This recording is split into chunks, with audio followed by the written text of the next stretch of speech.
નમસ્કાર. આકાશવાણી સમાચાર અનિલ પટેલ વાંચે છે. સૌપ્રથમ મુખ્ય સમાચાર. પ્રધાનમંત્રી નરેન્દ્ર મોદી પોલેન્ડની રાજધાની વોર્સો પહોંચ્યા. પ્રવાસના બીજા તબક્કામાં યુક્રેનની મુલાકાતે જશે. સંરક્ષણ મંત્રી રાજનાથસિંહ 23 ઓગસ્ટથી અમેરિકાના 4 દિવસના પ્રવાસે જશે. ઈ કોમર્સે દેશમાં 1,60,00,000 રોજગાર સર્જન કર્યું હોવાનું અનુમાન. ઉપરાષ્ટ્રપતિ જગદીપ ધનખડ શુક્રવારે અમદાવાદ અને ગાંધીનગરની મુલાકાતે આવશે. વર્લ્ડ અંડર-20 એથ્લેટિક્સ સ્પર્ધામાં ભાગ લેવા ભારતીય ટીમ પેરુ જવા રવાના. અને હવામાન વિભાગની આગામી 7 દિવસ ગુજરાત, ગોવા, મધ્યપ્રદેશ અને અન્ય રાજ્યોમાં ભારે વરસાદની આગાહી. સમાચાર વિગતવાર. પ્રધાનમંત્રી નરેન્દ્ર મોદી પોલેન્ડ અને યુક્રેનની મુલાકાતના પ્રથમ તબક્કામાં આજે પોલેન્ડની રાજધાની વોર્સો પહોંચ્યા છે. વોર્સોના સૈન્ય હવાઈ મથક પર શ્રી મોદીનું ભાવભીનું સ્વાગત કરવામાં આવ્યું. હોટલ ખાતે ભારતીય સમુદાયના લોકોએ તેમનું પરંપરાગત સ્વાગત કર્યું હતું. પ્રધાનમંત્રી જામ સાહેબ નવાનગર સ્મારક, મોન્ટે કેસિનો યુદ્ધ સ્મારક અને કોલ્હાપુર સ્મારક પર પુષ્પાંજલિ અર્પણ કરશે. ત્યારબાદ તેઓ વોર્સોમાં એક સામુદાયિક કાર્યક્રમમાં ભાગ લેશે અને ભારતીય સમુદાય સાથે વાતચીત કરશે. અગાઉ પોલેન્ડ જવા રવાના થતા પહેલા પ્રધાનમંત્રી મોદીએ જણાવ્યું કે મધ્ય યુરોપમાં પોલેન્ડ મહત્વનું આર્થિક ભાગીદાર છે. તેમણે જણાવ્યું કે લોકશાહી માટે ભારત અને પોલેન્ડની પ્રતિબદ્ધતા બંને દેશો વચ્ચેના પરસ્પર સંબંધોને વધુ મજબૂત કરે છે. પ્રવાસ દરમિયાન શ્રી મોદી પોલેન્ડના પ્રધાનમંત્રી ડોનાલ્ડ ટસ્ક અને રાષ્ટ્રપતિ આન્દ્રેજ ડુડા સાથે મુલાકાત કરશે. છેલ્લા 45 વર્ષમાં કોઈ ભારતીય પ્રધાનમંત્રીનો આ પ્રથમ પોલેન્ડ પ્રવાસ છે. પોલેન્ડના પ્રવાસ બાદ શ્રી મોદી ટ્રેન દ્વારા યુક્રેનની રાજધાની કીવ જશે. વર્ષ 1992માં દ્વિપક્ષીય સંબંધ શરૂ થયા બાદ કોઈ ભારતીય પ્રધાનમંત્રીનો આ પ્રથમ યુક્રેન પ્રવાસ છે. શ્રી મોદીએ આ વિસ્તારમાં બહુ જલ્દી શાંતિ અને સ્થિરતા પૂર્વવત થવાની આશા વ્યક્ત કરી હતી. 23 ઓગસ્ટના રોજ દેશભરમાં પ્રથમ રાષ્ટ્રીય અવકાશ દિવસ ઉજવવામાં આવશે. આ વર્ષની ઉજવણીની થીમ છે ચંદ્રમાને સ્પર્શીને જીવનને સ્પર્શવું, ભારતની અવકાશ ગાથા. રાષ્ટ્રપતિ દ્રૌપદી મુર્મુ નવી દિલ્હીના ભારત મંડપમમાં આયોજિત મુખ્ય સમારોહનું ઉદ્ઘાટન કરશે. નવી દિલ્હીમાં આ અંગેની પત્રકાર પરિષદને સંબોધતા અવકાશ વિભાગના રાજ્યમંત્રી ડોક્ટર જીતેન્દ્રસિંહે જણાવ્યું કે ગયા વર્ષે 23મી ઓગસ્ટે ચંદ્રની સપાટી પર વિક્રમ લેન્ડરના સોફ્ટ લેન્ડિંગ સાથે ચંદ્રયાન-3 મિશન સફળ રીતે પૂર્ણ થયું હતું. તેમણે જણાવ્યું કે આ સાથે ભારત ચંદ્ર પર ઉતરાણ કરનાર ચોથો અને ચંદ્રના દક્ષિણ ધ્રુવ નજીક ઉતરાણ કરનાર દેશ બન્યો હતો. સંરક્ષણ મંત્રી રાજનાથસિંહ 23 ઓગસ્ટથી અમેરિકાના 4 દિવસના પ્રવાસે જશે. આ દરમિયાન તેઓ અમેરિકાના સંરક્ષણ મંત્રી સાથે દ્વિપક્ષીય મંત્રણા કરશે. સંરક્ષણ મંત્રાલયે જણાવ્યું છે કે આ મુલાકાત અનેક સ્તરોએ ભારત અમેરિકા વચ્ચે વધતા જતા સંરક્ષણ સંબંધોની પૃષ્ઠભૂમિમાં યોજાઈ રહી છે. આ મુલાકાત ભારત અમેરિકા સર્વગ્રાહી વૈશ્વિક વ્યૂહાત્મક ભાગીદારીને વધુ ઊંડી બનાવે તેવી આશા છે. શ્રી રાજનાથસિંહ અમેરિકાના સંરક્ષણ ઉદ્યોગ સાથે ઉચ્ચસ્તરીય બેઠકનું વડપણ સંભાળશે. તેઓ અમેરિકાના ભારતીય સમુદાય સાથે પણ સંવાદ સાધશે. ભારતીય રિઝર્વ બેંકના ગવર્નર શક્તિકાંત દાસ સતત બીજા વર્ષે વિશ્વના ટોચના સેન્ટ્રલ બેન્કર તરીકે પસંદગી પામ્યા છે. Global finance central banker report card 2024 તરફથી તેમને A+ ક્રમાંક પ્રાપ્ત થયો છે. આ સિદ્ધિ બદલ પ્રધાનમંત્રી નરેન્દ્ર મોદીએ શ્રી દાસને અભિનંદન પાઠવ્યા હતા. ભારતીય રોજગાર ક્ષેત્રમાં ઈ કોમર્સ મહત્વનું ચાલક બળ રહ્યું છે અને તેણે દેશમાં આશરે 1,60,00,000 રોજગાર સર્જન કર્યું હોવાનું અનુમાન છે, જેમાં આશરે 35 લાખ મહિલાઓનો સમાવેશ થાય છે એમ એક અહેવાલમાં જણાવવામાં આવ્યું છે. આજે નવી દિલ્હીમાં કેન્દ્રીય વાણિજ્ય મંત્રી પિયુષ ગોયલે પ્રસિદ્ધ કરેલા અહેવાલમાં જણાવાયું છે કે હાલમાં દેશમાં ઈ કોમર્સ ક્ષેત્રે 17,60,000 રિટેલ એકમો કાર્યરત છે. શ્રી ગોયલે ઈ કોમર્સ કંપનીઓ દ્વારા વસ્તુઓનું મૂલ્ય નક્કી કરવાની પદ્ધતિ અંગે ચિંતા વ્યક્ત કરતા જણાવ્યું કે આનાથી લાંબા સમયગાળે નાના દુકાનદારો અને બજારને નુકસાન થઈ શકે છે. તેમણે જણાવ્યું કે ઈ કોમર્સ ક્ષેત્ર 27% વાર્ષિક વૃદ્ધિ સાથે ઝડપથી આગળ વધી રહ્યું છે, પણ તેનાથી ખાસ કરીને 10 કરોડથી વધુ નાના દુકાનદારો પર અસર પડવાની સંભાવના છે.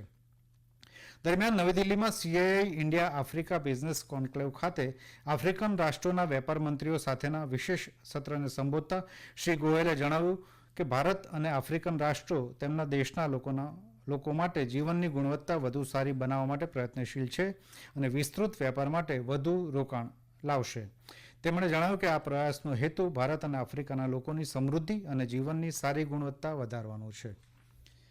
આ સમાચાર આપ આકાશવાણી પરથી સાંભળી રહ્યા છો. આ સમાચાર આપ અમારી YouTube channel AIR news Gujarat પર પણ સાંભળી શકશો. વધુ સમાચાર માટે આપ અમારા ટ્વિટર હેન્ડલ AIR_ABAD ને ફોલો કરી શકો છો. ભારતમાં યુરોપિયન યુનિયનના રાજદૂત હર્વે ડેલ્ફિને આતંકવાદ અને ઉગ્રવાદી પ્રચાર માટે ઇન્ટરનેટ દ્વારા સર્જાયેલા પડકારોનો સામનો કરવા માટે સંયુક્ત અને પ્રાદેશિક પ્રયત્નો કરવા હાકલ કરી છે.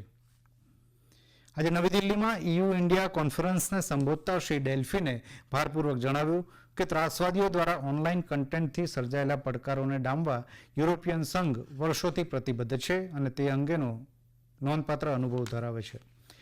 તેમણે જણાવ્યું કે ઓનલાઈન નેટવર્ક માનવીય પ્રવૃત્તિની સારી અને ખરાબ એમ બંને બાજુને પ્રતિબિંબિત કરી છે. ભારતના ભૂતપૂર્વ વિદેશ સચિવ અને જવાહરલાલ નહેરુ યુનિવર્સિટીના ચાન્સેલર ડોક્ટર કંવલ સિબ્બલે જણાવ્યું કે ત્રાસવાદ સંબંધિત કન્ટેન્ટ અંગેની 2 દિવસની ચર્ચા ફળદાયી સાબિત થશે. ઉપરાષ્ટ્રપતિ જગદીપ ધનખડ શુક્રવારે અમદાવાદ અને ગાંધીનગરની મુલાકાતે આવશે. તેઓ ગાંધીનગરમાં નેશનલ ફોરેન્સિક સાયન્સ યુનિવર્સિટી ખાતે વિદ્યાર્થીઓ અને ફેકલ્ટી મેમ્બર્સને સંબોધશે. ઉપરાષ્ટ્રપતિ અમદાવાદમાં ગુજરાત યુનિવર્સિટી ખાતે ધર્મ ધમ્મ આંતરરાષ્ટ્રીય પરિષદ ખાતે મુખ્ય અતિથિ તરીકે ઉપસ્થિત રહેશે. વર્લ્ડ અંડર-20 એથ્લેટિક્સ 2024માં ભાગ લેવા માટે ભારતીય ટીમ આજે સવારે પેરુની રાજધાની લીમા ખાતે જવા રવાના થઈ હતી.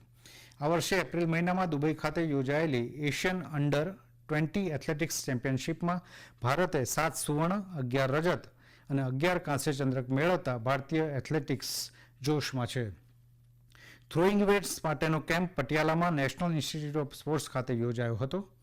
ભારતીય ટીમ વ્યક્તિગત સ્પર્ધા ઉપરાંત 4x400 મીટર રિલે અને 4x400 મીટર મિક્સ રિલે સ્પર્ધામાં પણ ભાગ લેશે. બાંગ્લાદેશ ક્રિકેટ બોર્ડ BCBના પ્રમુખ નઝમુલ હસન પેપોને રાજીનામું આપી દીધું છે. આજે ઢાકામાં યુવા અને રમતગમત મંત્રાલયમાં BCBના નિર્દેશકોની તાકીદની બેઠક બાદ આ નિર્ણયની જાહેરાત કરવામાં આવી હતી. માધ્યમોના અહેવાલો અનુસાર બાંગ્લાદેશની રાષ્ટ્રીય ટીમના ભૂતપૂર્વ કેપ્ટન અને ભૂતપૂર્વ મુખ્ય પસંદગીકાર ફારૂક અહેમદને BCBના નવા અધ્યક્ષ તરીકે નિયુક્ત કરવામાં આવે છે. આંતરરાષ્ટ્રીય ક્રિકેટ પરિષદ ICCએ મહિલા T20 વિશ્વકપની યજમાની બાંગ્લાદેશને બદલે સંયુક્ત આરબ અમીરાત કરશે તેવો નિર્ણય લીધો છે. જોકે બાંગ્લાદેશ ક્રિકેટ બોર્ડ સત્તાવાર રીતે આ કાર્યક્રમનું યજમાન રહેશે. આ ટુર્નામેન્ટ આગામી 3 થી 20 ઓક્ટોબર દરમિયાન દુબઈ અને શારજા એમ 2 સ્થળોએ યોજાશે. ICCના મુખ્ય કાર્યકારી અધિકારીએ નિર્ણયની પુષ્ટિ કરી હતી અને બાંગ્લાદેશમાં આ ટુર્નામેન્ટ ન યોજી શકવા પર નિરાશા વ્યક્ત કરી હતી. થાઇલેન્ડમાં આજે નવા મંકીપોક્સ સ્ટ્રેનનો પ્રથમ શંકાસ્પદ કેસ મળ્યો છે. થાઇલેન્ડ અને સ્વીડન આફ્રિકાની બહારના પ્રથમ દેશો છે જ્યાં ક્લેડ 1B વેરિયન્ટના કેસ મળી આવ્યા છે. આરોગ્ય સત્તાવાળાઓના જણાવ્યા પ્રમાણે દર્દીએ કોંગોની મુલાકાત લીધી હતી. પ્રારંભિક લેબોરેટરી પરીક્ષણોમાં સ્ટ્રેનની પુષ્ટિ નથી થઈ, પણ સત્તાવાળાઓ માને છે કે આ ક્લેડ 1 છે. રશિયાએ છેલ્લા 24 કલાક દરમિયાન યુક્રેનના 45 ડ્રોન તોડી પાડ્યા છે, જેમાં 11 ડ્રોન મોસ્કોના વિસ્તારમાં તોડવામાં આવ્યા છે. મોસ્કોના મેયર સર્ગેઈ સોબિયાનીએ જણાવ્યું કે મોસ્કો પરનો આ સૌથી મોટો ડ્રોન હુમલો હતો. રશિયાના સંરક્ષણ મંત્રાલયે જણાવ્યું કે યુક્રેનના સશસ્ત્ર દળો દ્વારા અવદેવકા તરફ કરવામાં આવેલા 3 હુમલાને નિષ્ફળ બનાવાયા છે. હવામાન વિભાગે આગામી 7 દિવસ દરમિયાન ગુજરાત, ગોવા, મધ્યપ્રદેશ, કોંકણમાં ભારે વરસાદની આગાહી વ્યક્ત કરી છે. આ ઉપરાંત સપ્તાહ દરમિયાન ઉત્તરાખંડ, જમ્મુ કાશ્મીર, લડાખ, હિમાચલ પ્રદેશ, ઉત્તર પ્રદેશ, પૂર્વ રાજસ્થાન, પંજાબ, હરિયાણા અને દિલ્હીમાં પણ હળવાથી મધ્યમ વરસાદની આગાહી છે. અંતમાં મુખ્ય સમાચાર ફરી એકવાર. પ્રધાનમંત્રી નરેન્દ્ર મોદી પોલેન્ડની રાજધાની વોર્સો પહોંચ્યા. પ્રવાસના બીજા તબક્કામાં તેઓ યુક્રેનની મુલાકાતે જશે. સંરક્ષણ મંત્રી રાજનાથસિંહ 23 ઓગસ્ટથી અમેરિકાના 4 દિવસના પ્રવાસે જશે. ઈ-કોમર્સે દેશમાં 1,60,00,000 રોજગાર સર્જન કર્યું હોવાનું અનુમાન. ઉપરાષ્ટ્રપતિ જગદીપ ધનખડ શુક્રવારે અમદાવાદ અને ગાંધીનગરની મુલાકાતે આવશે. વર્લ્ડ અંડર-20 એથ્લેટિક્સ સ્પર્ધામાં ભાગ લેવા ભારતીય ટીમ પેરુ જવા રવાના. અને હવામાન વિભાગની આગામી 7 દિવસ ગુજરાત, ગોવા, મધ્યપ્રદેશ સહિતના કેટલાક રાજ્યોમાં ભારે વરસાદની આગાહી. આકાશવાણી પરથી સમાચાર પૂરા થયા. નમસ્કાર.